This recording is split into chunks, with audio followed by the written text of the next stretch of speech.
마약성 진통제 복용 안내. 안녕하십니까? 본 영상물은 마약성 진통제를 복용하시는 환자와 가족분들께 복용법과 주의사항 등에 대해 설명드리기 위해 제작되었습니다. 이어지는 내용을 참고하셔서 안전한 약물 복용이 이루어질 수 있도록 협조해 주시기 바랍니다. 통증 조절의 개념. 우리 몸에 가해진 해로운 자극이나 조직의 손상은 감각신경을 따라 뇌로 전달되어 통증을 느끼게 합니다. 특히 암으로 인해 신경이나 뼈 등 주위 조직이 침범되거나 만성 췌장염 등에 의해 극심한 통증이 지속되는 경우에는 마약성 진통제 등을 이용한 강력한 통증 조절이 필요할 수 있습니다. 통증 조절은 병 자체를 치료하는 것은 아니지만 아픈 증상을 완화시킴으로써 삶의 질을 개선한다는 의미가 있습니다. 뿐만 아니라 심한 통증을 장기간 그대로 방치하면 식욕이 저하되고 수면 장애가 발생하면서 체력이 약화되고 심리적인 불안과 우울증이 생기면서 질병과 싸워 이길 수 있는 신체적, 정신적 능력이 고갈되기 때문에 통증은 참는 것보다 적극적으로 조절하는 치료가 필요합니다. 통증을 잘 조절하기 위해서는 의료진에게 본인의 통증을 정확히 표현해 주시는 것이 중요합니다. 통증이 있을 경우에는 어느 부위에서 어느 정도로 심한 통증이 발생하고 있으며 그것이 어떤 느낌이나 양상으로 나타나는지 의료진에게 알려주십시오. 통증의 강도를 표현하는 가장 쉬운 방법은 아래 그림을 참고하여 0에서 10 사이의 숫자로 말씀해 주시는 것입니다. 진통제의 종류. 진통제는 크게 비마약성 진통제와 마약성 진통제로 구분됩니다. 비마약성 진통제에는 타이레놀이나 아스피린 등의 진통 소염제가 있으며 비교적 약한 통증을 조절하는 데 사용됩니다. 그리고 마약성 진통제에는 코데인, 모르핀, 펜타닐 등이 있으며 암에 의한 통증처럼 비마약성 진통제로 조절되지 않는 심한 통증의 조절에 사용됩니다. 한편 진통제는 약효가 나타나는 속도에 따라 짧은 시간 동안 빠르게 약효를 나타내는 소표성 진통제와 오랫동안 지속적으로 약효를 나타내는 서방형 진통제로 구분되기도 합니다. 패취형 마약성 진통제는 피부를 통해 약물이 서서히 흡수되도록 만들어진 제품으로서 가슴이나 팔 등의 피부에 부착하면 3일 동안 약효가 지속됩니다.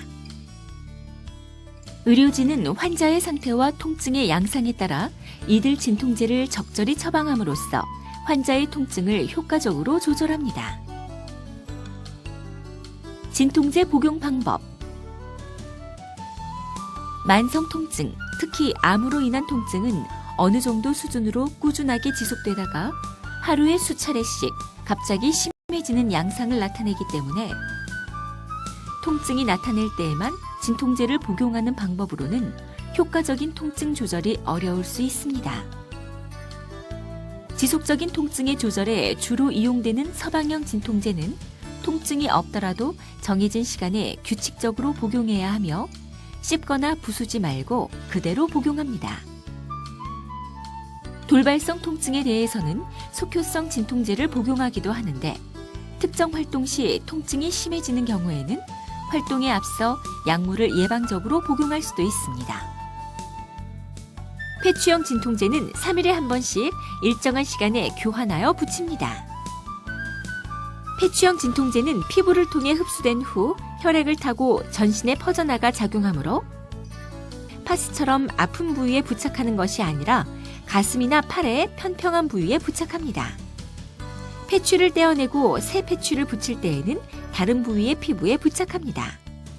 피부가 자극될 수 있으므로 면도는 하지 마시고 부착 부위에 채모가 많은 분들은 가위로 채모를 자른 후에 부착하십시오. 부착 부위를 씻을 경우에는 비누, 오일, 로션 등은 사용하지 마시고 깨끗한 물로만 씻어 완전히 말린 다음 패취를 붙입니다. 밀봉 포장이 손상된 제품은 사용하지 마시고 패취가 손상되지 않도록 가위나 칼 대신 손으로 뜯어서 포장을 개봉합니다. 패취는 포장지에서 꺼낸 후 곧바로 사용하는데 부착면에 손이 닿지 않도록 주의하면서 필름을 제거한 다음 30초간 손바닥으로 단단히 눌러줍니다. 패취를 잘라서 사용하거나 임의로 용량을 늘리거나 중단하지 마시고 반드시 처방대로 사용합니다. 한편 제거한 패취는 접착면끼리 붙도록 반으로 접은 후 포장지에 넣어서 버리시고 패취를 붙이거나 떼어낸 다음에는 손을 씻습니다. 마약성 진통제의 부작용. 소화기계 부작용. 변비는 가장 대표적인 부작용이며 마약성 진통제를 복용하는 대부분의 환자에서 나타날 수 있습니다. 변비를 완화시키기 위해서는 충분한 수분을 섭취하고 섬유질이 많이 든 과일과 채소의 섭취를 늘리는 것이 도움이 되며 증상이 심할 경우에는 변비약을 처방받아 복용하기도 합니다. 오심과 구토 또한 복용 초기에 흔하게 나타날 수 있는데 대부분 일주 전후에 호전되지만 필요시 항구토제를 복용하기도 합니다. 신경계 부작용. 졸음이나 진정 등도 상당히 흔하게 나타나는 부작용이지만 대부분 일주 정도면 호전됩니다. 사고를 예방하기 위해 이러한 부작용이 호전되기 전에는 기계 조작이나 집중을 요하는 일을 피하시기 바랍니다. 한편 드물지만 일부 환자에서는 인지기능장애, 선망, 환각, 경련, 발작 등 좀 더 심각한 형태의 부작용이 나타나기도 합니다. 호흡 억제. 마약성 진통제를 처음 사용하거나 갑자기 과량을 복용할 경우에는 환자가 숨을 잘 쉬지 않는 호흡 억제가 나타날 수 있습니다.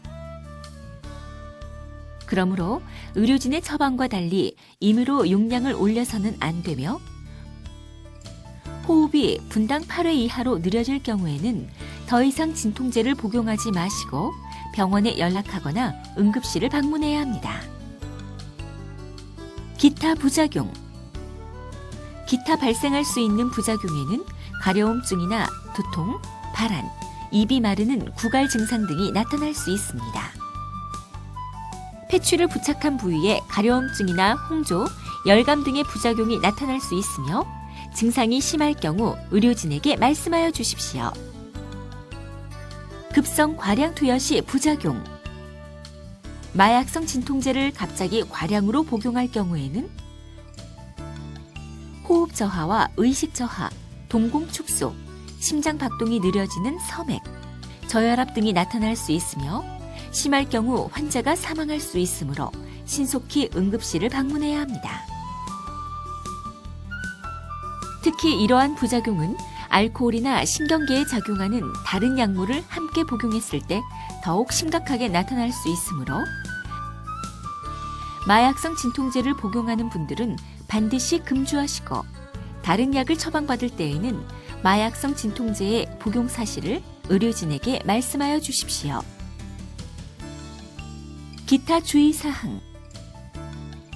임산부는 의료진과 상의해서 복용해야 하며 마약성 진통제를 복용하는 중에는 수유를 해서는 안 됩니다.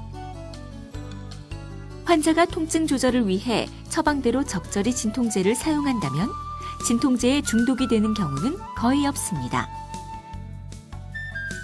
하지만 진통제를 임의로 갑자기 중단하면 금단 증상이 나타날 수 있으므로 의료진의 처방에 따라 투여량을 서서히 줄여나가면 안전하게 진통제를 중단할 수 있습니다. 일부 환자에서는 시간이 지나면서 기존의 용법과 용량으로는 통증이 조절되지 않는 현상이 나타날 수 있는데 이것은 약에 대해 내성이 생겨서라기보다는 병의 진행으로 인해 통증이 심해진 경우가 많으므로 의료진과의 상담을 통해 적절한 용량과 용법의 진통제를 투여하면 통증을 조절할 수 있는 경우가 많습니다. 반드시 기억하세요. 마약성 진통제는 처방받은 환자만 복용해야 합니다.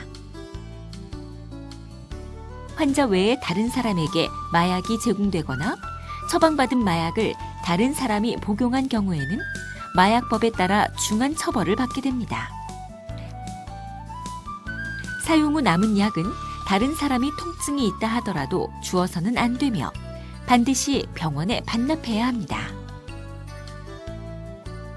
지금까지 마약성 진통제의 복용 방법과 주의사항 등에 대해 설명드렸습니다. 감사합니다.